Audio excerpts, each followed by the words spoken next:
Hey up everyone. Firstly, I'm doing a little experiment and trying to train a clone of my voice, but it is in the early stages and there are still limitations as to what can be done with AI, but on the backup channel only you may hear some differences and mistakes.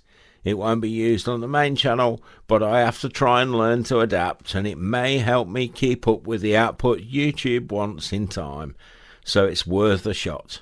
Anyway, the MotoGP community finds itself embroiled in another heated technical dispute following reigning champion Jorge Martin's violent crash during the Sepang test.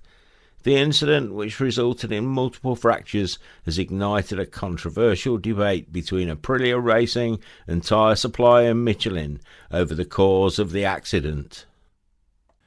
On Wednesday at the Sepang test, Martin experienced two crashes, with the second proving particularly severe. The champion suffered a brutal high side, face planting onto the asphalt with such force that his helmet visor shattered. The impact resulted in a closed fracture of the fifth metacarpal head in his right hand and multiple fractures in his left foot, specifically affecting the third, fourth and fifth metatarsals.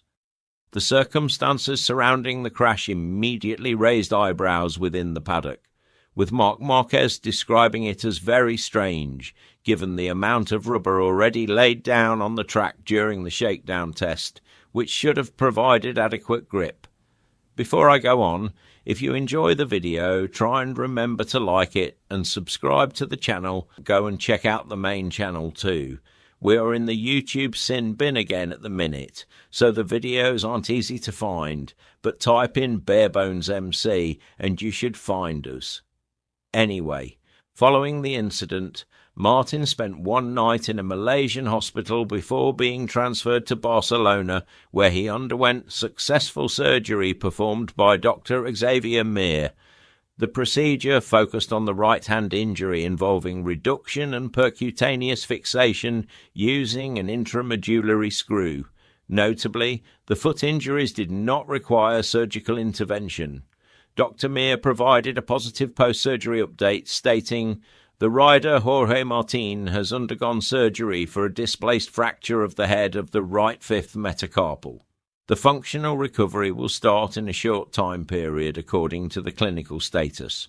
The crash has sparked an intense technical debate between Aprilia and Michelin, centred on the tyre's condition at the time of the incident. Michelin Motorsports two-wheel manager Piero Taramasso has presented a detailed technical explanation focusing on tyre temperature disparities. According to Taramasso's analysis, when Martin left the box for his final run before the crash, the tyre's internal temperature was 15 degrees lower than optimal. He emphasized the distinction between surface temperature and inner layer temperature, explaining that the latter, measured by the McLaren sensor, is the crucial indicator of tyre performance. The rear temperature, the value we use to understand if the tyre works or not, is the inner layer temperature, Taramasso explained. He further noted that Martin's tyre temperature was 15 degrees lower than Marco Bezzecchi's, who was running the same bike with a medium rear tyre at the same time. Taramasso also detailed the challenging track conditions, stating, "The track was very slippery, windy and cold at only 30 degrees, when normally it's 50 degrees, and we had rain overnight. The bad conditions, combined with the tyre not being ready, led to the crash." Aprilia CEO Massimo Rivola has strongly contested Michelin's explanation. Initially ruling out both mechanical issues and rider error, Rivola stated emphatically, "Our data in no way confirms the statements made by Piero Taramasso." The dispute has led Rivola to call for a comprehensive safety meeting with all teams to address what he describes as clearly a critical situation. The incident has highlighted potential gaps in current safety protocols. According to journalist Simon Patterson, the crash might lead to new protocols for tyre examination, particularly regarding internal temperature monitoring. Currently, teams typically only measure surface temperature, which may not provide a complete picture of tyre readiness. The Sepang test has seen multiple injuries beyond Martin's crash. Trackhouse Racing's Raul Fernandez was forced to withdraw after suffering hand and foot fractures, while VR46 rider Fabio Di Gianantonio sustained a collarbone fracture in an unrelated incident.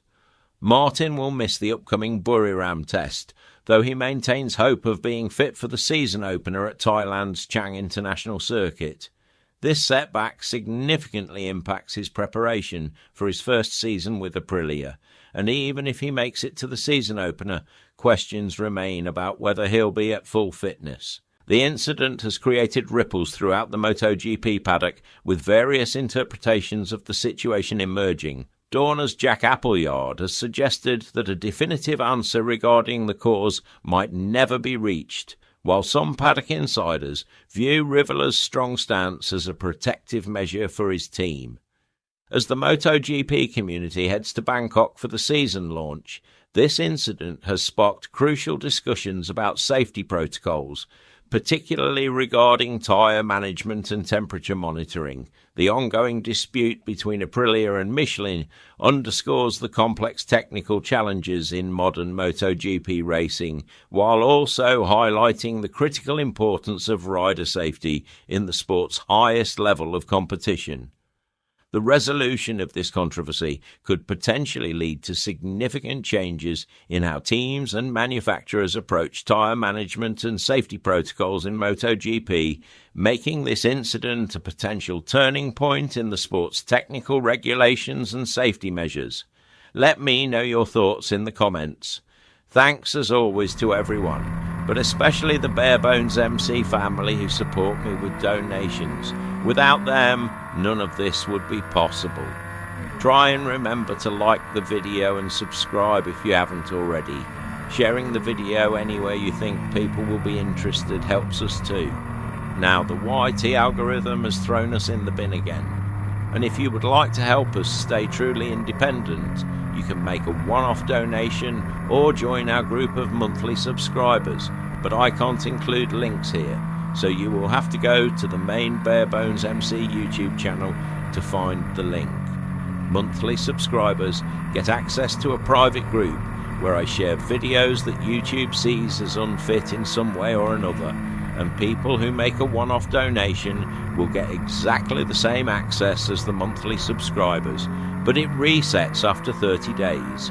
That means for a minimum donation of just £1, you get to see if you think the extra content is worth more than £1 a month, and if you do, you choose the amount you can afford to chip in each month. Thanks as always to all the supporters for your help keeping the channel going. Without you, the channel would not exist. I can't add links to the t-shirts etc. either, but if you go to the barebonesmc.com website you can find out more. We make the best biker t-shirts. With original designs throughout, we have hundreds of the best biker t-shirts anywhere. Take a look around the shop to see what's on offer. We have quality t-shirts, graphic print t-shirts and neck gaiters, all available worldwide.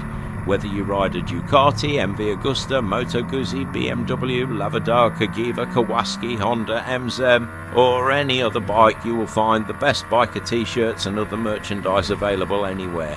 And always remember, keep your spanners close and your keys even closer. Ride free, everyone.